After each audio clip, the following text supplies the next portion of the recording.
ప్రియమైన దేవుని వారలారా,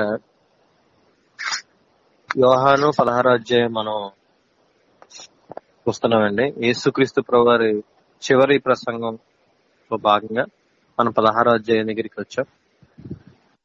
ఈ 16వ అధ్యాయం మనం చూసినప్పుడు మొదటగా ఏమంటుందంటే, మొదటి వచనంలో మీరు అభ్యంతర పడకుండా వలనని ఈ మాటలు చెబుతున్నాను అంటాడు. మీరు అభ్యంతర పడకుండా. ఏంటి అభ్యంతరం? ఏంటి అభ్యంతరం అంటే, యేసుక్రీస్తు వారి నిమిత్తం మనం అభ్యంతర పడకూడదు. యేసుక్రీస్తు వారి నిమిత్తం మనం ఎందుకు అభ్యంతర పడతాం? ఎందుకు అభ్యంతర పడతాం అంటే,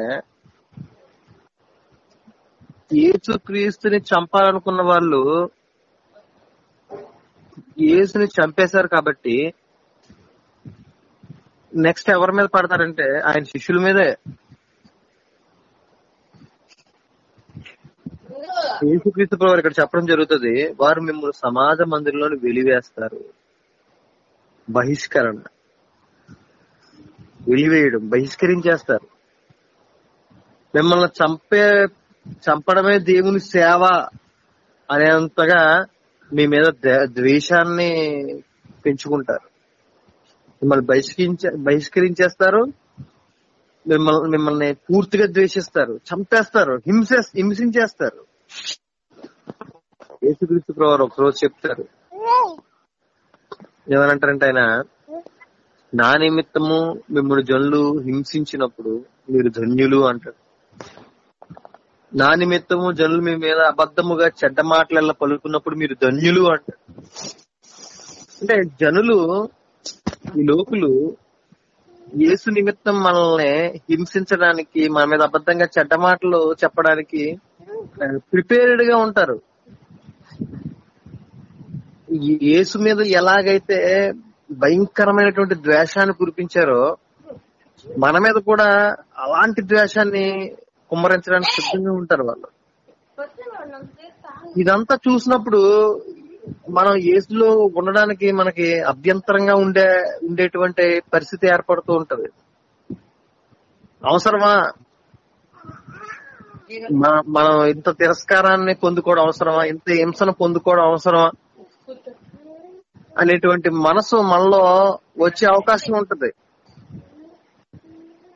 సంఘ చరిత్రను చూస్తే చాలా మంది శ్రమలకు భయపడి క్రీస్తుని విడిచిపెట్టేసిన వారు ఉన్నారు. చాలా మంది సంఘ చరిత్రలో ఈ రోజుకి కూడా మనం చూస్తుంటాం. శ్రమలో కష్టాలకు భయపడి యేసుని విడిచిపెట్టేసిన వాళ్ళని.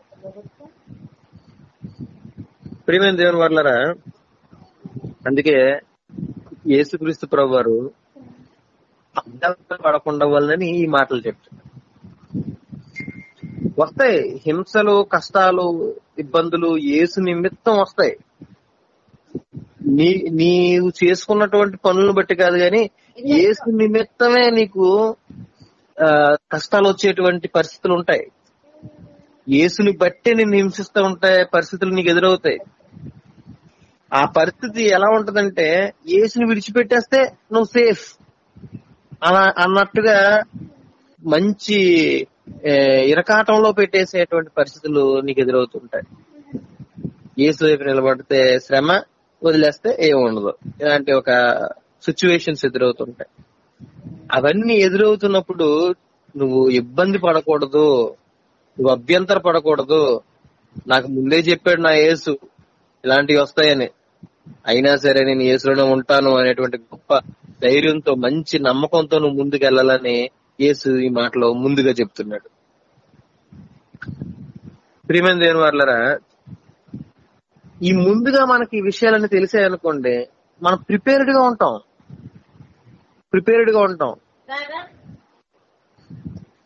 మనల్ని హింసిస్తుంది ఈ లోకం, మనల్ని ఇబ్బంది పెడుతుంది ఈ లోకం. మనం ఈ లోకానికి సంబంధించిన వాళ్ళం కాదు, ఈ లోకస్తులతో మనకు పాలు లేదు అనేటువంటి విషయాలు మనకు ముందే తెలిసినప్పుడు మనం ప్రిపేర్డ్ గా ఉంటూ ఉంటాం. హింస ఎదుర్కొన్నప్పుడు, శ్రమలు అనుభవిస్తున్నప్పుడు అబద్ధంగా చెడ్డ మాటలో పలుకుతున్నప్పుడు మనం మన క్రీస్తుని పోలి సహించడానికి ఈ ప్రిపరేషన్ ఉపయోగపడుతుంది. యేసుక్రీస్తు ప్రభువారు ఎలాగైతే సహిస్తూ వచ్చారో, ఎలాగైతే సహించుకున్నారో, ఆయనకి వ్యతిరేకంగా చేసిన తిరస్కారం అంతటిని బట్టి, ఆ గొప్ప హింసను బట్టి, ఆ భయంకరమైనటువంటి శిలువ శ్రమలో ఆయన ఎంతగా సహించుకున్నారో, మనం కూడా అలా సహించుకోవడానికి మనల్ని మనం ప్రిపేర్ చేసుకోవడానికి ఒక అవకాశంగా ఉంటుంది. అందుకే ఈ ఈ మాటలు యేసుక్రీస్తు ప్రభువారు మనకు చెప్తున్నారు. అభ్యంతర పడకూడదు. మనం అభ్యంతర పడకుండా ఉండాలని ముందుగానే మనకు కలగబోయే శ్రమలు, హింసలు, భయానక పరిస్థితుల గురించి ముందుగానే చెప్పేస్తున్నారు. చివరిగా ఈ అధ్యాయంలో ఒక మాట కూడా కనబడుతుందండి. చివరిగా ఈ అధ్యాయంలో ఒక మాట కనబడుతుంది. ఏంటంటే ఆ మాట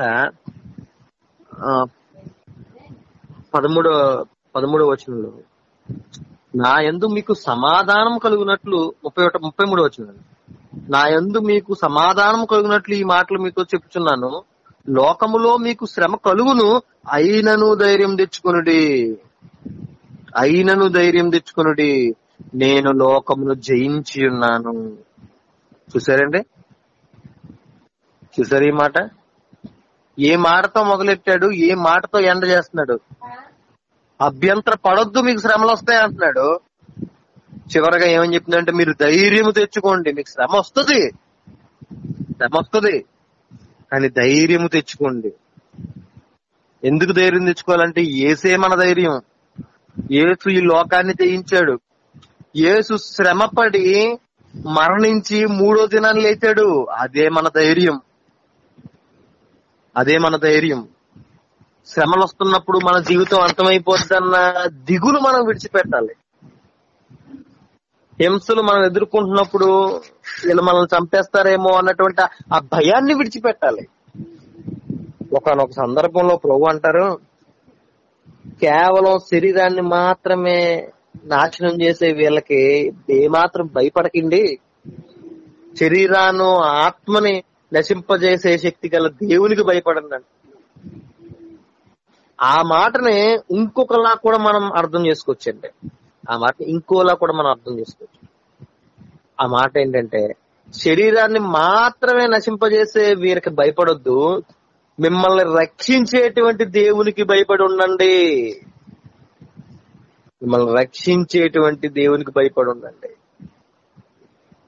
దేవుడు మనల్ని రక్షించగలడు. వీళ్ళ శరీరాన్ని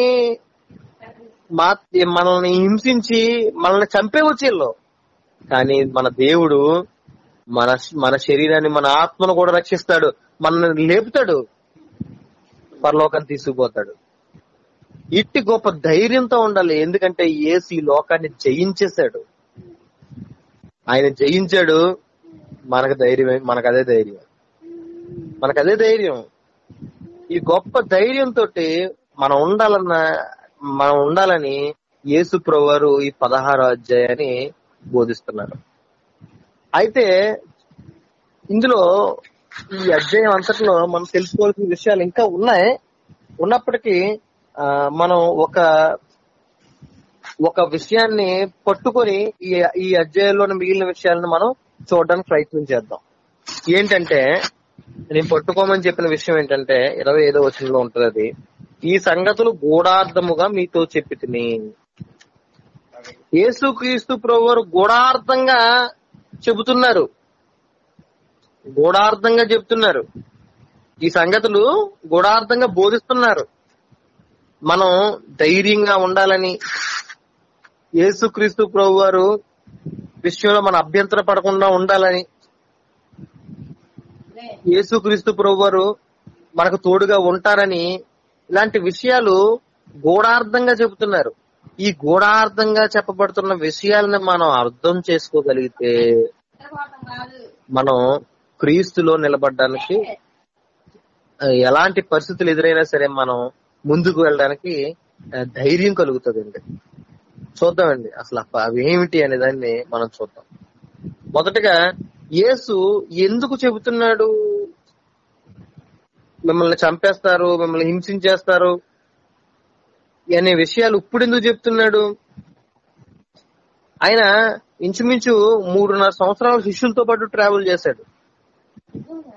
3.5 సంవత్సరాల్లో శిష్యులతో ట్రావెల్ చేసినప్పుడు అప్పుడు చెప్పలేదు ఈ విషయాలు. ఒకవేళ చెప్పినా సరే ఎంత ఇంటెన్సిటీతో చెప్పలేదు. ఇప్పుడు చెప్తున్నాడు ఆయన, మీరు అభ్యంతర పడకూడదని ఇవి సంభవింపడానికి ముందే మీకు చెప్పేస్తున్నాను, ఇవి జరగడానికి ముందే నేను మీకు చెప్పేస్తున్నాను. ఎందుకు నేను మీకు ముందే చెప్తున్నానంటే ఇవి జరిగినప్పుడు మీకు ధైర్యం కలగాలని మీకు ముందు చెప్పేస్తున్నాను. ఇవి జరుగుతున్నప్పుడు, మిమ్మల్ని హింసిస్తున్నప్పుడు, మిమ్మల్ని ఇబ్బంది పెడుతున్నప్పుడు మీరు నాలో నిలబడి ఉండాలని మీకు చెప్తున్నాను, అభ్యంతర పడకుండా ఉండాలని చెబుతున్నానని చెప్తున్నాడు. ముందెందుకు చెప్పలేదు అంటే ముందంతా కూడా యేసు శిష్యులతోనే ఉన్నారు, శిష్యులతోనే యేసు ఉన్నారు. ఎన్ని తిరస్కారాలు వచ్చినా, ఎన్ని ఇబ్బందులు వచ్చినా సరే యేసు క్రీస్తు ప్రభువు ఎంటర్ అయి సాల్వ్ చేసేవారు. మనం చూస్తుంటాం కొన్ని సందర్భాల్లో ఈ పరిసయ్యులు వీళ్ళు శిష్యుల్ని ఇరకాటంలో పడేద్దామని చూస్తూ ఉంటారు. శిష్యుల్ని ఇరకాటంలో పడేసిన సందర్భాలు ఉదాహరణకి ఏంటి మీ బోధకుడు పాపులతోనే తిరుగుతున్నాడు అని అడుగుతారు. అడగొచ్చు కదా యేసుని, శిష్యుల మీదకి ఎందుకు పడ్డారంటే శిష్యుల్ని కూడా టార్గెట్ చేస్తున్నారు, శిష్యుల్ని కూడా ఇబ్బంది పెట్టడానికి, వారి మనస్సుని ప్రలోభ పెట్టడానికి టార్గెట్ చేస్తున్నారు అనేటువంటి విషయం మనకు అర్థమవుతుంటుంది. ఒకరోజు యేసుక్రీస్తు ప్రభు వారు కొండ మీదకి వెళ్తారు. రూపాంతరపరచబడినటువంటి సందర్భం తర్వాత చూస్తే యేసుక్రీస్తు ప్రభు వారు అక్కడ ఉండరు. ఈలోగా శిష్యుల దగ్గరికి ఒక కేసు వస్తుంది స్వస్థపరచమని చెప్పి. ఆ విషయంలో శిష్యులు ప్రార్థిస్తారు కానీ స్వస్థత జరగదు, విడుదల జరగదు. జరగకపోయేసరికి ఒక్కసారిగా మీదడిపోతారు శిష్యుల మీద వీళ్ళందరూ. శిష్యుల్ని హాదరమాదర కంగారు చేసేస్తుంటారు. అప్పుడు యేసుక్రీస్తు ప్రభు వారు వస్తారు. పిల్లలు అంటే శిష్యుల్ని టార్గెట్ చేయడానికి, శిష్యుల్ని ఇబ్బంది పెట్టడానికి రెడీగా ఉన్నది గుంపు. దయచేసి మ్యూట్ లో పెట్టండి, ఎవరో ఇందాక నుంచి మ్యూట్ లో పెట్టలేదు. ఓకే, ప్రియమైన దేవుని వారలారా, గుంపు రెడీగా ఉంది శిష్యుల్ని టార్గెట్ చేస్తూ. వీళ్ళందరి నుంచి కూడా యేసుక్రీస్తు ప్రభు వారు శిష్యుల్ని ప్రొటెక్ట్ చేసుకుంటూ వచ్చారు, కాపాడుకుంటూ వచ్చారు. కానీ ఇప్పుడైతే యేసుక్రీస్తు ప్రభు వారు మధ్య నుండి వెళ్ళిపోతున్నారు, శిష్యుల మధ్య నుండి వెళ్ళిపోతున్నారు. తండ్రి వద్ద నుండి వచ్చినటువంటి ప్రభు మరలా తండ్రి వద్దకు వెళ్ళిపోతున్నాడు. ఇప్పుడు శిష్యుల దగ్గర ఎవరు ఉండరు. మరి ఎలాగ శిష్యులు ఒంటరైపోతున్నారు, శిష్యులు అనాథలైపోతున్నారు. మరి ఎలాగా? వారు అభ్యంతర పడకూడదని చెప్పి పరిస్థితులు జరగక ముందే దేవుడు చెప్తున్నారు. వారు అభ్యంతర పడకుండా ఉండాలని ముందుగా ఇవన్నీ చెప్పడం. అందుకే మధ్య నుండేలాగైతే ఈయన చెప్పాల్సిన అవసరం లేదు, ఈయన ఉంటాడు కాబట్టి ఈయన చూసుకుంటాడు సంగతులన్నీ కూడా. ఇప్పుడు ఈయన ఉండట్లే, ఈయన వెళ్ళిపోతున్నారు తండ్రి దగ్గరికి. మరి శిష్యులు పరిస్థితి ఏంటి? అందుకోసమే ఎక్విప్ చేస్తున్నారు, సిద్ధపరుస్తున్నారు. మీరు శ్రమలు ఎదుర్కోవడానికి సిద్ధంగా ఉండాలి అని చెప్తున్నారు. ఈ లోకంలో వచ్చే ఈ హింసాత్మకమైనటువంటి సంఘటనలకు మీరు సిద్ధంగా ఉండాలి, దేనినైనా సహించడానికి మీరు సిద్ధంగా ఉండాలి అని యేసుక్రీస్తు ప్రభువు వారు శిష్యుల్ని సిద్ధపరచడం మనం చూస్తున్నాం. తర్వాత ఇక్కడ మనం చూస్తుంటే శిష్యులకి ఒక ఆలోచన ఉంది మనసులో, కానీ వాళ్ళు అడగట్లేదు. ఏంటంటే ఆ ఆలోచన, యేసు వెళ్ళిపోతున్నాను అంటున్నారు, ఎక్కడికి వెళ్ళిపోతున్నాడు ఈయన అనేటువంటి ప్రశ్న ఉంది, కానీ అడగట్లేదు. దానికంటే ముఖ్యంగా ఏంటంటే, నేను వెళ్ళిపోతున్నాను అని యేసుక్రీస్తు చెప్పిన మాటను బట్టి, మీ లోకంలో మీకు శ్రమలు వస్తాయని యేసు చెప్పినటువంటి మాటను బట్టి, ఈ సంగతులన్నిటిని బట్టి వారి హృదయం దుఃఖంతో నిండిపోయింది. యేసు మనతో ఉండడా? వీరందరూ మనల్ని హింసిస్తారా? చంపేస్తారా? ఏంటి ఇప్పుడు అని చెప్పి వాళ్ళు యేసు ఎక్కడికి వెళ్ళిపోతారు, యేసు ఎక్కడ మనల్ని ఎందుకు విడిచిపెట్టేస్తారనే ప్రశ్నలు వాళ్ళకు ఉన్నాయి. కానీ ప్రశ్న అడగట్లేదు, దుఃఖంతో మాత్రం నిండిపోయారు, బాధతో ఉండిపోయారు. మరి యొక్క ఫీలింగ్ ని మనం ఫీల్ అవ్వడానికి ప్రయత్నం చేయాలి. యేసు విడిచి వెళ్ళిపోతాడనడం వాళ్ళకి చాలా బాధను కలిగించింది. ప్రభు మనసెరిగిన వాడు, వారి హృదయంలో ఉన్నటువంటి దుఃఖాన్ని ఆయన చూశాడు. వారు అడగకుండా ఉండిపోయిన ప్రశ్నను యేసుక్రీస్తు ప్రభు వారు సమాధానం ఇస్తున్నారు. వారు అడగలేదు, కానీ ఏ సమాధానం ఇస్తున్నాడు. వారి దుఃఖాన్ని, హృదయంలో ఉన్నటువంటి దుఃఖాన్ని యేసు చూశాడు. యేసు హృదయాంతరంగం ఎరిగిన వాడు అనేటువంటి విషయం మనకి ఇక్కడ అర్థమవుతూ ఉంటది. మనం ఎంత ఎలాంటి పరిస్థితుల్లో ఉన్నాము, మనం మానసికంగా ఎంత ఒత్తిడిలో ఉన్నాము, మనం ఏం ఆలోచించుకుంటూ ఉంటున్నాము, మనం ఎంత ఇబ్బంది పడిపోతూ ఉంటున్నాం అనే విషయాలు మన ప్రభువుకి అర్థమైపోతూ ఉంటాయి. మనం ధైర్యంతో ఆయన దగ్గరికి వచ్చినప్పుడు ఆయన మనకు సమాధానం ఖచ్చితంగా ఇస్తాడు. ఇదిగో శిష్యులకి అదే విధంగా ఇక్కడ సమాధానం ఇస్తున్నారు. వెళ్ళిపోతానన్నందుకు మీరు భయపడుతున్నారు, కానీ నేను వెళ్ళిపోవడం వల్లనే మీకు ప్రయోజనం అనేటువంటి ఒక విషయాన్ని ప్రభు చెప్తున్నారు. నేను వెళ్ళిపోతే మీకు ప్రయోజనకరం, నేను వెళ్ళిపోతాను, మీకు శ్రమ వస్తుంది, మీరు అభ్యంతర పడొద్దు అని చెప్పాడు మొదటగా. వీళ్ళేమో టెన్షన్ పడుతున్నారు. కానీ యేసు ఇక్కడ ఏమంటున్నారంటే, నేను వెళ్ళిపోతే మీకు ప్రయోజనకరం అంటున్నారు. అదేంటి, హింస, శ్రమలు ఇవన్నీ వస్తాయి కదా, మరి ఎందుకు ప్రయోజనకరం అని చెప్తున్నాడు ప్రభు? యేసు వెళ్ళిపోయిన తర్వాత యేసుని టార్గెట్ చేసే వాళ్ళందరూ మమ్మల్ని టార్గెట్ చేస్తూ ఉంటారు. యేసుని కొట్టాలనుకున్న వాళ్ళు మమ్మల్ని కొడతారు. యేసుని దూషించేవారు మమ్మల్ని దూషిస్తారు. యేసుని హింసించేవారు మమ్మల్ని హింసిస్తారు. మరి ఈ యేసు ప్రయోజనకరం అని చెప్తున్నాడు ఏంటి? యేసు ప్రయోజనకరం అని చెప్తుంది ఏంటంటే పరిశుద్ధాత్మ కొరకు. యేసు ప్రయోజనకరం అని చెప్తుంది పరిశుద్ధాత్మ కొరకు. యేసు క్రీస్తు ప్రభు వారు వెళ్ళిపోయిన తర్వాత పరిశుద్ధాత్మను పంపిస్తున్నారు. యేసు అదే అంటే, మిమ్మల్ని అనాథులుగా విడవను, మీ వద్దకు వత్తును అన్న మాట అదే, దాని మాట అదే. కొంతకాలమే ఎడబాటు, మరలా యేసు ఆదరణకర్తను పంపిస్తాడు మన కొరకు, పరిశుద్ధాత్మను మన కొరకు పంపిస్తాడు. మనం ఉన్న పరిస్థితి ఏంటంటే, మనం అంటే ఇక్కడ శిష్యులు ఉన్న పరిస్థితి ఇక్కడ ఏంటంటే, ప్రియమైన దేవుని వారలారా, వారు అనేక సంగతులు ఇంకా తెలుసుకోవాల్సి ఉంది.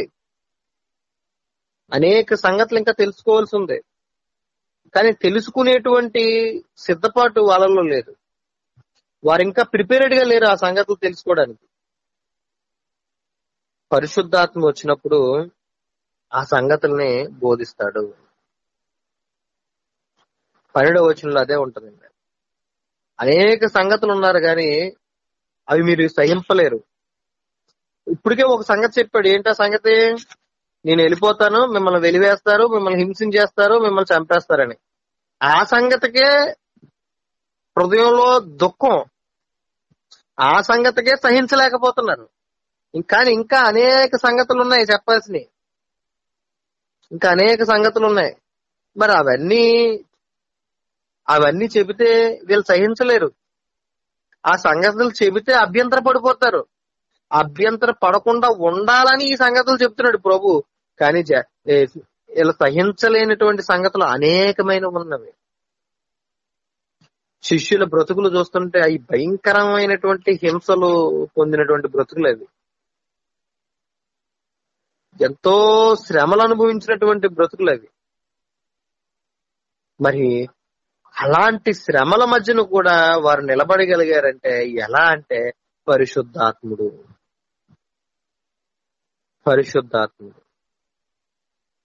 తల నరికేశారు, సిలువ వేసేశారు, క్రూరంగా హింసించారు శిష్యుల్ని. చాలా ఇబ్బందికరమైన పరిస్థితులు. ఒక చోట నుంచి మరో చోటకి తప్పించుకొని పారిపోలేనటువంటి పరిస్థితులు, సరిగ్గా తిండి దొరకని పరిస్థితులు, ధైర్యంగా రోడ్డు మీద తిరగలేని పరిస్థితులు, మాటికి దెబ్బలు కొట్టేవారు, ప్రభు వాక్యం బోధించొద్దని వార్నింగ్లు ఇచ్చేవారు. స్వస్థపరిస్తే కూడా మెడ మీద కత్తి పెట్టి బెదిరించేవారు. అంటే చాలా భయంకరమైనటువంటి పరిస్థితులు ఉన్నాయి. మరి ఎలాగా అంటే వారికి పరిశుద్ధాత్మ అనుగ్రహిస్తాను అంటున్నాడు. పరిశుద్ధాత్మ అనుగ్రహిస్తాను. పరిశుద్ధాత్మ వచ్చినప్పుడు మిమ్మల్ని సత్యంలోనికి నడిపిస్తాడు, సర్వసత్యంలో నడిపిస్తాడు. ఇక్కడ ఒకటి గమనించాల్సింది, యేసు అంటాడు నేనే సత్యాన్ని, నేనే మార్గాన్ని, నేనే జీవాన్ని అంటాడు కదా యేసు. నేనే సత్యాన్ని అని చెప్తాడు కదా. పరిశుద్ధాత్మ గురించి కూడా ఏమనంటాడంటే ఆయన సత్య స్వరూపుడు అని చెప్తాడు పరిశుద్ధాత్మ గురించి. యేసు ఎలాగైతే సత్యమో పరిశుద్ధాత్మ కూడా సత్యమే. మరలా ఇంకో విషయం, వేరొక ఆదరణకర్తను అన్నాడు కదా ఇందాక. ఆదరణకర్తను మీ వద్ద పంపిస్తానని యేసు ఎలాగైతే ఆదరణకర్తో పరిశుద్ధాత్ముడు ఆదరణకర్తే. మరలా ఇంకొక విషయాన్ని కూడా మనం చూడాలి. మూడోదిగా చూడండి 13వ వచనం మధ్యలో ఆయన తనంతట తానే ఏమీ బోధింపక, చూడండి, ఆయన తనంతట తానే ఏమీ బోధింపక వేటిని వినునో వాటిని బోధించి సంభవింపబోయేటువంటి వాటిని మీకు తెలియజేస్తాడు. ఏమండి, ఒక మాట గమనించండి. మొదటగా యేసుక్రీస్తు ప్రభువారు ఆదరణకర్త, పరిశుద్ధాత్ముడు ఆదరణకర్త. యేసుక్రీస్తు ప్రభువారు సత్యం, పరిశుద్ధాత్ముడు సత్యం. యేసుక్రీస్తు ప్రభువారు కూడా అంటాడు నేను నా అంతటా నేనేమి బోధించట్లేదు అంటాడు. నేను తండ్రి వలన వేటిని విన్నానో అవే బోధిస్తున్నాను అంటాడు. పరిశుద్ధాత్ముడు కూడా తనంతట తానే ఏమి బోధించక తండ్రి వలన వేటిని వినినో వాటిని బోధిస్తాడు. కానీ యేసుక్రీస్తు ప్రభువారు ఇక్కడ ఏమంటాడంటే నా వాటిలోని తీసుకొని మీకు బోధిస్తాడని చెప్తాడు. ఏమండి 14వ వచనంలో ఏమంటాడంటే నా వాటిలోని తీసుకొని మీకు బోధిస్తాడు అంటాడు. నా వాటిలోనివి అని అంటే ఏంటంటే ఇక్కడ యేసు మాటలు చాలా మంది ఏమనుకుంటున్నారంటే యేసుక్రీస్తు ప్రభువారు ఈ లోకంలో ఉన్నప్పుడు శిష్యులకి ఏమైతే చెప్పారో వాటినే మరలా జ్ఞాపకం చేస్తాడు అని అనుకుంటూ ఉంటారు. కాదండి, కాదు. అక్కడ నా వాటిలోనివని యేసు ఎందుకు అన్నాడంటే 15వ వచనం చూస్తే తండ్రికి కలిగి ఉన్నవన్నీ నావి, తండ్రికి కలిగి ఉన్నవన్నీ నావి, అందుచేత నా వాటిలో నువ్వు తీసుకొని మీకు తెలియజేస్తాడని చెప్తున్నాను. నేను చెప్పిన ఆయన మీకు చెప్తాడని అది కాదు నా ఉద్దేశం. తండ్రి ఏవైతే సంగతులు సిద్ధపరిచాడో అవన్నీ మీకు చెప్తాడు. కాకపోతే తండ్రికి కలిగి ఉన్నవి నావి, అందుకోసం నా వాటిలోని తీసుకొని చెప్తాడు అని చెప్తున్నాను అంటున్నాడు. ఏమండి, అర్థమైందండి? అంతేగాని యేసుక్రీస్తు ప్రభు వారు చెప్పినవే పరిశుద్ధాత్ముడు చెప్తాడు తప్ప వేరే ఏమీ చెప్పడు అనేటువంటి ఒక అపోహ నడుస్తూ ఉంది. అది అపోహ మాత్రమే. ఇంకా సంభవింపవు సంగతులన్నీ చెప్తూ ఉంటాడు. యేసుక్రీస్తు ప్రభు వారు శిష్యులతో పంచుకునే సందర్భంలో సహించే పరిస్థితుల్లో లేరు శిష్యులు. అందుకోసం వాళ్ళకి ఏమి సంభవించబోతాయో వారిని అవన్నీ విషయాల్లో వారిని అభ్యంతర పడకుండా సిద్ధపరచడం కోసం ఆయన అన్ని చెప్తాడు. వాళ్ళని పట్టుకొని సత్యంలోనికి నడిపిస్తూ ఉంటాడు ఆయన. కేవలం యేసు మాటలే తీసుకుంటాడని కాదండి. అక్కడ తండ్రివే, యేసు ఎలాగైతే తండ్రి వాటిలోని బోధించాడో పరిశుద్ధాత్మ కూడా తండ్రి వాటిలోనివే బోధిస్తాడు. కానీ ఇక్కడ యేసు ఏమంటున్నాడంటే తండ్రివన్నీవి నావి. చూడండి, తండ్రికి యేసుకున్నటువంటి ఆయాకర్త. యేసు ఎలాగైతే తండ్రిని మహింపరిచాడో పరిశుద్ధాత్ముడు కూడా యేసుని మహింపరుస్తాడు. పరిశుద్ధాత్ముడు కూడా యేసుని మహింపరుస్తాడు. తండ్రి యేసుని మహింపరచడం చూస్తాం, యేసు తండ్రిని మహింపరచడం చూస్తాం. పరిశుద్ధాత్ముడు ఇక్కడ యేసుని మహింపరచడం మనం చూస్తాం. పరిశుద్ధాత్ముడు తండ్రిని మహింపరచడం కూడా మనం చూస్తామండి. ఎందుకంటే మనకి యుక్తముగా ప్రార్థన చేయటం మనకు రాదు. పరిశుద్ధాత్ముడు మనల్ని తండ్రికి ఎలా ప్రార్థన చేయాలని నడిపిస్తాడు. మనం దేవుని కుమారులం కాదు, కానీ పరిశుద్ధాత్ముడు మనల్ని దేవుని కుమారులుగా మారుస్తాడు.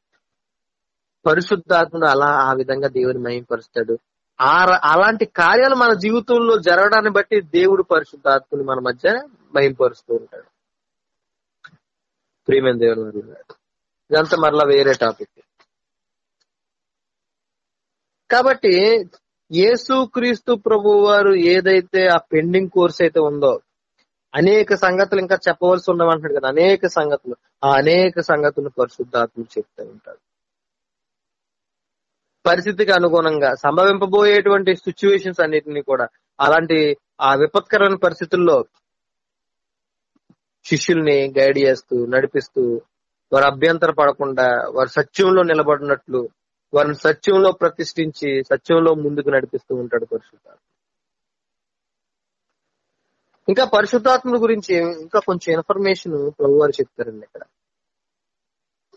ఏంటంటే పరిశుద్ధాత్ముడు వచ్చంట పాపాన్ని గూర్చి, నీతిని గూర్చి, తీర్పును గూర్చి లోకం ఒప్పుకుండా చేస్తాడంట.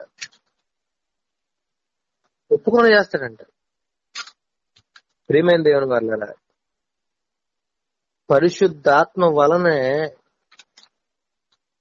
అవిశ్వాసులు పాపులు అని ఒప్పుకోగలుగుతారు. పరిశుద్ధాత్మ వలన వారు పాపులు అని ఒప్పుకుంటారండి.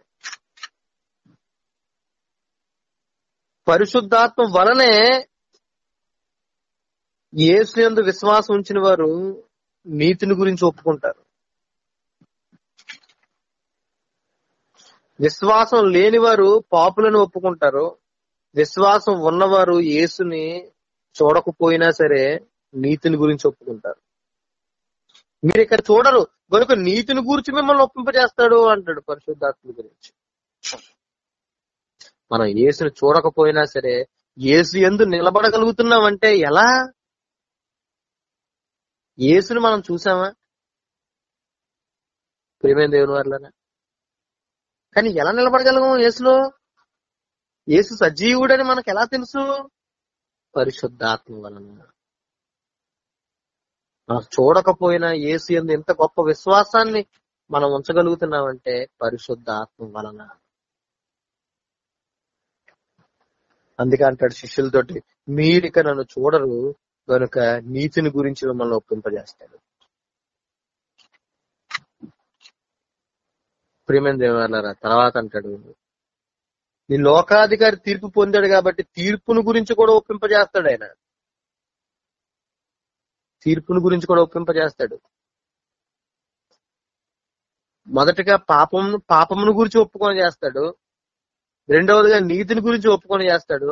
మూడవదిగా తీర్పుని గురించి కూడా ఒప్పింపజేస్తాడు. ఒక క్రైస్తవుడికి ఈ మూడు చాలా అవసరమైంది.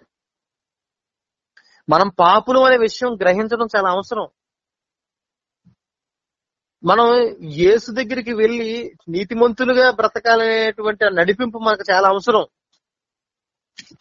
అదే విధంగా లోకానికి ఉన్న తీర్పును కూడా మనం ఎరిగి ఉండి ఆయన యందు భయభక్తులు నింపుకోవడం మనకు అవసరం. మనకి ఈ మూడు చాలా ప్రాముఖ్యంగా తెలియాలి. ఆ మూడు తెలియకపోతే ఖచ్చితంగా నరకంలోకి వెళ్ళిపోతాం.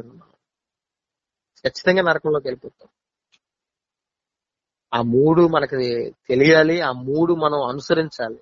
మన పాపులు మనం ఒప్పుకోవాలి. ఎలా ఒప్పుకోగలుగుతాం? మన కఠిన హృదయాలు ఎలా ఒప్పుకుంటాయి? పరిశుద్ధాత్మ మన హృదయాల్ని తెరవడం బట్టి మనం పాపులు వారు మనం ఎరగగలుగుతాం. పరిశుద్ధాత్ముడి వలన మనం ఒప్పుకోగలుగుతాం మన పాపాన్ని. పరిశుద్ధాత్మ వలన యేసు ప్రభు అన్న విషయాన్ని మనం తెలుసుకోగలుగుతాం. పరిశుద్ధాత్మ వలన ఇదిగో గొప్ప తీర్పు ఉంది లోకానికి.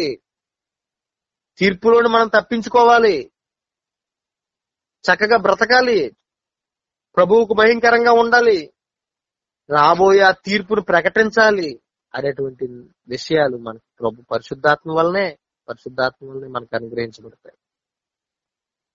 ప్రియమైన దేవుని వారలారా, కాబట్టి పరిశుద్ధాత్ముడు వస్తే మనకు ప్రయోజనకరం. మనం అనేక సంగతుల్ని పరిశుద్ధాత్మ వలన బోధింపబడుతూ ఉంటాం. సిచ్యువేషనల్ గా మనకు సంభవింపబోయే సంగతుల్ని మనం ఆయన ద్వారా బోధించబడతాం. ఉదాహరణకి పేతురు గారు కొర్నేలి ఇంటికి వెళ్ళాలి, అక్కడ బోధించబడ్డా? అలా బోధించబడతాం. ఏమండి? తర్వాత కొన్ని పరిస్థితుల్లో బైబిల్లో చూస్తున్నప్పుడు కొంతమంది భక్తులు నడిపించబడినటువంటి విధానం మనం చూస్తుంటాం. అలా పరిశుద్ధాత్మలు నడిపిస్తూ ఉంటాడు. ఓకేనండి, మనం ముందుకెళ్దాం. మనం ముందుకెళ్తే ఇక్కడ ఈ విషయాలు చెప్పిన తర్వాత యేసుక్రీస్తు ప్రభువారు అంటారు, కొంచెం కాలం అయిన తర్వాత మీరు నన్ను చూడరు, కొంచెం కాలానికి మీరు నన్ను చూస్తారు అని చెప్తారు. ఆ మాటకి శిష్యుల్లో ఒకటే కలవరం.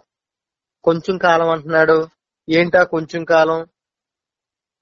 కొంచెం కాలం చూస్తారంటున్నాడు, కొంచెం కాలానికి చూడరు అంటున్నాడు, ఏంటా సంగతి అని చెప్పేసి వాళ్ళు తర్జన భర్జన అయిపోతుంటారు. యేసుక్రీస్తు ప్రభువుని అడగాలి అని అనుకుంటారు. వారు అడగక మునిపే యేసుక్రీస్తు ప్రభువారు అది ఎరిగి దానికి సమాధానం చెప్తారు. కొంచెము కాలము అనే దాని గురించి, కొంచెం కాలానికి నన్ను చూడరు, మరి కొంచెం కాలానికి నన్ను చూస్తారనే దాని గురించి యేసుక్రీస్తు ప్రభువారు వివరంగా చెప్పడం అక్కడ చూస్తాం. అలా చెబుతున్నప్పుడు ఒక చక్కని పోలికను పోలుస్తారండి. ఏంటంటే, స్త్రీ ప్రసవించినప్పుడు ఆమె ఎంతో వేదన అనుభవిస్తుంది. ఆ డెలివరీ టైంలో ఆ ప్రసవ వేదన చాలా భయంకరంగా ఉంటది. కానీ ప్రసవించిన తరువాత శిశువు పుట్టగానే ఎంతో ఆనందాన్ని పొందుతాడు. చూడండి, ఎంతో శ్రమ పడింది ముందు, శిశువు పుట్టగానే ఎంతో ఆనందం పడుతుంది. మీ దుఃఖం కూడా అలాగే ఉంటది అంటున్నాడు ప్రభు. మీరు ఏడ్చి ప్రలాపించేస్తారు, లోకం సంతోషిస్తుంది. మీరు ఏడ్చి ప్రలాపించేస్తుంటారు, లోకం సంతోషంగా ఉంటుంది. క్రైస్తవులను హింసించి సంతోషపడ్డ వాళ్ళు బోల్డు మంది ఉన్నారు. దుఃఖంలో మునిగిపోయినటువంటి క్రైస్తవులు మనకి చరిత్ర పుస్తకంలో కనబడుతూ ఉంటారు.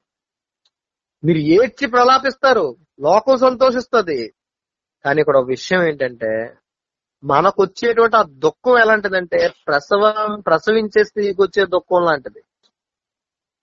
ఇక్కడ శిష్యులకు వచ్చేటువంటి దుఃఖం ప్రసవించే స్త్రీకి వచ్చేటువంటి దుఃఖం లాంటిది. ఆమె చాలా దుఃఖపడుతుంది, చాలా వేదన పడుతుంది. కానీ బిడ్డ పుట్టగానే ఆ వేదన అంతా కూడా సంతోషంగా మారిపోతుంది. అదే విషయాన్ని యేసుక్రీస్తు ప్రభువారు చెప్తున్నారు. ఈ లోకం సంతోషిస్తుంది మీరు దుఃఖపడుతున్నప్పుడు, కానీ మీరు సంతోషిస్తారు, మీ దుఃఖం సంతోషం అయిపోతుంది అని ఆయన చెప్తున్నాడు. మన దుఃఖం 100% గ్యారంటీగా సంతోషం అయిపోతుంది అని చెప్తున్నాడు యేసు ప్రభువారు. మనం అంటే శిష్యుల యొక్క దుఃఖం సంతోషపరచబడంగా మారిపోద్ది, సంతోషంగా మారిపోతుంది. మరలా ఒక మాట ఇక్కడ చెప్పడం వస్తుందండి. ఇక్కడ ఒక మాట మనకు వింటూ ఉంటాం. ఏంటంటే, మీరు సంతోషం పొందుకున్నట్లు తండ్రిని అడగండి అంటాడు. ఏమండి, మీ దుఃఖం సంతోషంగా మారిపోద్దని చెప్తూ మీ సంతోషం కోసం తండ్రిని అడగండి. మీ సంతోషం పరిపూర్ణమగునట్లు అడుగుడి, మీకు దొరుకును అని 24వ వచనంలో ప్రభు చెప్పడం మనం చూస్తాం. యేసుక్రీస్తు ప్రభువారు వెళ్ళిపోతున్నారు. వెళ్ళిపోయిన తర్వాత శిష్యులు భయంకరమైనటువంటి దుఃఖంలోకి పడిపోతారు. 22వ వచనంలో మనం అది కనుగొనగలుగుతాం. మీరు ఇప్పుడు దుఃఖపడుతున్నారా, మిమ్మల్ని మరలా చూస్తా. ఇప్పుడు యేసుక్రీస్తు ప్రభువారు అప్పగించబడిపోతారు. అప్పగించబడిపోయిన తర్వాత చెట్టుకొకరు పుట్టకొకరు చెదిరిపోతారు. యేసుక్రీస్తు ప్రభువారికి సంభవించిన దాన్ని బట్టి వీళ్ళందరూ కూడా భయంకరమైన దుఃఖంలో మునిగిపోతారు. యేసుక్రీస్తు ప్రభువారిని సిలువేసేసామని చెప్పి లోకస్తులు చాలా సంతోషపడిపోతుంటారు. వీళ్ళు భయంకరమైన దుఃఖంలో చాలా ఎక్కువగా ప్రలాపించేస్తూ ఉంటారు.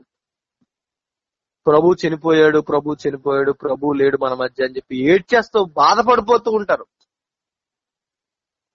ఎంతో ఏడ్చి ప్రలాపించి దుఃఖిస్తున్న సమయంలో లోకం సంతోషిస్తూ ఉంటది, యేసుని చంపేశాం అని చెప్పేసి, ఆయన సిలువ వేస్తాం, సమాధి చేస్తాం అని చెప్పి. కానీ యేసుక్రీస్తు ప్రభు అంటున్నారు, నేను మీ వద్దకు వస్తాను అంటున్నాడు. మరలా చూస్తాను మిమ్మల్ని, నేను మరలా చూస్తా. ఆ 3వ దినాన్న యేసుక్రీస్తు ప్రభు వారు వారి మధ్యకి లేచినప్పుడు, మృతుల్లో లేచినప్పుడు, యేసుక్రీస్తు ప్రభు వారు వారికి కనబడినప్పుడు వారు సంతోషపడ్డారు. ఆయన మరణమైనప్పుడు భయంకరమైన దుఃఖంలోకి వెళ్ళిపోయారు. ఆయన పట్టబడినప్పుడు భయంకరమైనటువంటి పరిస్థితులు వాళ్ళకి. కానీ యేసుక్రీస్తు ప్రభు వారు తిరిగి లేచి వాళ్ళకి ప్రత్యక్షమైనప్పుడు గొప్ప సంతోషంగా వాళ్ళకి పరిణమించింది. యేసుక్రీస్తు ప్రభు వారు వాళ్ళకి కనబడినప్పుడు వాళ్ళు సంతోషించారు. అందుకే యేసుక్రీస్తు ప్రభు వారు అంటున్నారు, మీ సంతోషం పరిపూర్ణం అవ్వాల్సి ఉంది, అది మీరు అడగాలి తండ్రిని, మీరు అడగాలి తండ్రిని. నన్ను చూడడంతో మీ సంతోషం పరిపూర్ణం అయిపోదు. నేను తిరిగి లేచాను కాబట్టి మీ సంతోషం పరిపూర్ణం అయిపోయింది అనుకోకండి. ఎందుకంటే నేను మీ మధ్యలో ఉండను, నేను పరలోకానికి ఎక్కిపోతా. మీ సంతోషం ఎప్పుడు పరిపూర్ణం అవుతుందంటే పరిశుద్ధాత్మను పొందుకున్నప్పుడు మీ సంతోషం పరిపూర్ణం అవుతుంది. అది అడగండి. మీ సంతోషం పరిపూర్ణం మోగినట్లు అడగండి. ఏంటి అడగాలి? పరిశుద్ధాత్మను అడగండి. యేసుక్రీస్తు ప్రభు వారు తిరిగి వెళ్ళిపోతూ అదే చెప్తారు. మన అపోస్తుల కార్యాలు 1వ అధ్యాయంలో చూస్తాం. తండ్రి వాగ్దానం నా వలన మీరు విన్నారు కదా, అడగండి అని చెప్పేసి వెళ్ళిపోతారు. పరిశుద్ధాత్ముడు వచ్చినప్పుడే సంతోషం పరిపూర్ణం అవుతుంది. ఎందుకంటే తిరిగి లేచినటువంటి యేసుక్రీస్తు ప్రభు వారు మరలా శిష్యులతో ఈ లోకంలో జీవించడు. ఆయన పరలోకానికి వెళ్ళిపోతాడు. పరలోకానికి వెళ్ళిపోయిన తర్వాత మరి శిష్యులకు మరి సంతోషం ఉండాలిగా, శిష్యులకు ఆదరణ ఉండాలిగా, శిష్యులకు ప్రభువు నడిపించినట్లు నడిపించేటువంటి ప్రభువు కావాలిగా. అందుకే నీ సంతోషం పరిపూర్ణమైనట్లు వేడుకోండి. ఇక్కడ వేడుకోవడంలో కూడా ఒక గొప్ప విషయాన్ని ప్రభు వారు మనకు చెప్తున్నారండి.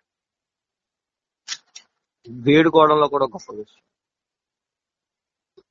ఏంటంటే, మీరు తండ్రిని వేడుకోండి, ఆయన మీకు అనుగ్రహించేస్తాడు.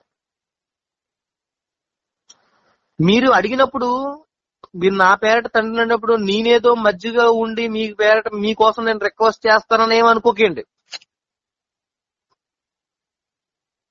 అర్థమైందండి? మీరు తండ్రిని అడిగినప్పుడు మీ విషయమై నేను తండ్రిని వేడుకుందునని మీతో చెప్పట్లేదు. నేను 26వ వచనంలో ఉంటది అన్నమాట. పరలోకమందున మా తండ్రి నాకు పలానాది కావాలి అని యేసునామంలో మీరు అడిగినప్పుడు యేసుక్రీస్తు ప్రభు వారు మధ్యలో ఉండి, తండ్రి అదేదో కావాలంటే కొంచెం చూడండి ప్రభు అని చెప్పేసి మధ్యలో యేసుక్రీస్తు ప్రభు వారు మధ్యవర్తిత్వం ఏం చేయరంట. మధ్యవర్తిత్వం చేయరంట. మరి ఏంటి మరి అంటే, మీరు నా పేరట తండ్రిని ఏమైనా సరే తండ్రి మీకు అనుగ్రహించేస్తాడు. ఎందుకు అనుగ్రహిస్తాడంటే, మీరు నన్ను ప్రేమిస్తున్నారు. మీరు నన్ను ప్రేమిస్తున్నారు. మీరు నన్ను ప్రేమిస్తున్నారు కాబట్టి, నేను దేవుని యొద్ద నుండి బయలుదేరి వచ్చి నన్ను నమ్మారు కాబట్టి తండ్రి మిమ్మల్ని ప్రేమిస్తున్నాడు. చూసారా ఈ విషయం? మనం యేసును ప్రేమిస్తే తండ్రి మనల్ని ప్రేమిస్తున్నాడు. కాబట్టి తండ్రి మనల్ని ప్రేమిస్తున్నాడు కాబట్టి, ప్రియమైన దేవుని వారలారా మరలా గమనించండి, తండ్రి మనల్ని ప్రేమిస్తున్నాడు కాబట్టి మనం అడిగే వాటిని తండ్రి మనకిస్తాడు. యేసుక్రీస్తు ప్రభువారు రికమెండ్ చేస్తే ఇస్తాడన్నది ఇక్కడ చెప్పట్లేదండి. యేసుక్రీస్తు ప్రభువారు కూడా నేను రికమెండ్ చేస్తానని అనట్లేదు. చూసారు కదా 26వ వచనంలో, ఆ దినమందు మీరు నా పేరట అడుగుదురు కానీ మీ విషయమై నేను తండ్రిని వేడుకొందును అని చెప్పటం లేదు. మధ్యలో యేసుండి వేడుకోడు. తండ్రికి మనకి గొప్ప సంబంధాన్ని ఏర్పాటు చేశాడు యేసు. ఇప్పుడు తండ్రి మనల్ని ప్రేమిస్తున్నాడు. ఒకప్పుడు తండ్రి మనల్ని ద్వేషించేవారు. ఎందుకంటే మనం అలాంటి వాళ్ళు లేండి, ఇంకా దానికోసం చెప్పుకుంటే పెద్ద ఇదవుతుంది. మన తండ్రికి చాలా వ్యతిరేకంగా చాలా తిరుగుబాటుదారులుగా మనం ఉన్నాం. కానీ తండ్రి పంపినటువంటి యేసుక్రీస్తుని మనం నమ్మినప్పుడు, యేసుక్రీస్తుని మనం ప్రేమించినప్పుడు తండ్రికి మన మీద మనసు అవుతుంది. ఆయన పంపిన యేసుని అంగీకరించినప్పుడు ఈ తండ్రి మనల్ని ప్రేమిస్తాడు. మనం ఆయన యేసుని అంగీకరించాం కాబట్టి తండ్రి మనకి యేసుని మహింపరచడం కోసం చాలా అనుగ్రహిస్తాడు. ప్రియమైన దేవుని వాళ్ళారా, కాబట్టి యేసుక్రీస్తు ప్రభువారు అంటున్నారు, నేను వెళ్ళిపోతున్నాను, మీరు భయపడవలసిన అవసరం లేదు. ఎందుకంటే మీరు నన్ను ప్రేమిస్తున్నప్పుడు మీరు ఎందుకు దిగులు పడుతున్నారు? దిగులు పడాల్సిన అవసరం లేదు. దిగులు పడాల్సిన అవసరం లేదు. మీరు నన్ను ప్రేమిస్తున్నారు కాబట్టి తండ్రి మిమ్మల్ని ప్రేమిస్తున్నాడు. మీరు అడగండి, సంతోషం పరిపూర్ణం అవ్వాలని అడగండి. ఇదిగో ఈ దుఃఖకరమైన పరిస్థితులు, మిమ్మల్ని అభ్యంతరపరిచేటువంటి ఈ జనులు, మిమ్మల్ని చంపాలని చూసేటువంటి ఈ మనుషుల మధ్యన మీరు తండ్రిని అడగండి, మాకు పరిపూర్ణమైన సంతోషం కావాలని. తిరిగి లేచినటువంటి యేసుక్రీస్తు ప్రభు వారిని బట్టి మీకు కలిగినటువంటి సంతోషం పరిపూర్ణం అవ్వాలని దేవుణ్ణి అడగండి. అడగండి మీరు తండ్రిని, తండ్రి మీకు అనుగ్రహిస్తాడు. ప్రేమ దేవుని వల్ల తండ్రి యేసుని ప్రేమించే వారిని ప్రేమిస్తాడు. ఈ విషయాలు చెప్పినప్పుడు శిష్యుల్లో ధైర్యం వస్తుంది. ధైర్యం వచ్చి ఇవి చెప్పబడిన విషయాలను బట్టి శిష్యులకు ధైర్యం వచ్చి అక్కడ అంటారు వాళ్ళు, నువ్వు కూడా అర్థంగా మాట్లాడట్లేదని మాకు అర్థం అవుతుంది. సమస్తము ఎరిగిన వాడవని, ఎవడో నీకు ప్రశ్న వేయ అగత్యము లేదని ఇప్పుడు ఎరుగుదుము. దేవుని యొద్ద నుండి నీవు బయలుదేరి వచ్చితివని దీని వలన నమ్ముతున్నాము అంటాడు. దేని వలన నమ్ముతున్నారు? ఎవరో ప్రశ్న వేయక్కర్లేదు యేసుక్రీస్తు ప్రభు వారికి. ఎందుకంటే శిష్యులు ప్రశ్నలు అడగాలనుకున్నారు. వాళ్ళ హృదయం దుఃఖంతో నిండిపోయింది. యేసుని అడగాలనుకున్నారు. యేసే ప్రశ్న అడగక ముందే వాళ్ళ ప్రశ్న సమాధానం చెప్పేశారు. రెండోసారి కొంచెం కాలానికి మిమ్మల్ని వెళ్ళిపోతున్నాను, కొంచెం కాలం తర్వాత చూస్తాను అన్నప్పుడు కూడా ప్రశ్న అడగాలనుకున్నారు. వాళ్ళ ప్రశ్న వాళ్ళ సమాధానం కూడా యేసుక్రీస్తు ప్రభు వారు చెప్పేశారు. వారికి అర్థమైంది. ఇప్పుడు వాళ్ళు అనుకుంటున్నారు, ఈ విషయాలను బట్టే అనుకుంటున్నారు, ఈ జరిగినటువంటి ఈ సందర్భాలను బట్టి ఎవడో నీకు ప్రశ్న వేయక్కర్లేదు, నువ్వు అన్ని అడిగేయగలవు, నువ్వు దేవుని యొద్ద నుండి వచ్చావు అన్న విషయం మాకు ఇప్పుడు అర్థమైపోయింది అని చెప్తున్నారు. అప్పుడు యేసుక్రీస్తు ప్రభు వారు అంటారు, ఇంకా అర్థం కాలేదు మీకు. యేసు కోసం మనకు అర్థం అవ్వాలంటే ఒకే ఒక్కటి ఉందండి విధానం, ఇంకేమీ లేదు. ఏంటంటే పరిశుద్ధాత్మ పొందుకోవాలంతే. పరిశుద్ధాత్మను పొందుకున్నప్పుడే మనం యేసుని అర్థం చేసుకోగలుగుతాం. లేదంటే ఏమవుతుందో చూసారు కదా, 32వ వచనంలో ప్రభువే అంటున్నారు, మీలో ప్రతివాడు ఎవరి ఇంటికి వాడు చెదిరిపోయి నన్ను ఒంటరిగా విడిచిపెట్టే గడి వస్తుంది. నేను దేవుని యొద్ద నుండి వచ్చానని మీరు ఎరిగితే గనక మీరు నన్ను ఎందుకు విడిచిపెడతారు? విడిచిపెట్టరు. మరి ఎరిగానని చెప్తున్నారు. ఈ ఎరగడం వేరు, పరిశుద్ధాత్మ వచ్చినప్పుడు మనకు వచ్చేటువంటి ఆ ఎరగడం వేరు. చాలా డిఫరెన్స్ ఉంటది. అది పేతురు ప్రభువుని దేవుని కుమారుడని చెప్తాడు, నీకోసం నా ప్రాణం అన్న ఇస్తానని చెప్తాడు. కానీ అదే పేతురు యేసుని ఎరగనని 3 సార్లు అబద్ధం ఆడతాడు. ఎలా జరిగింది? తర్వాత అదే పేతురు పరిశుద్ధాత్మ పొందుకున్న తర్వాత మీకు భయపడాలా దేవునికి భయపడాలా అని ప్రశ్నిస్తాడు.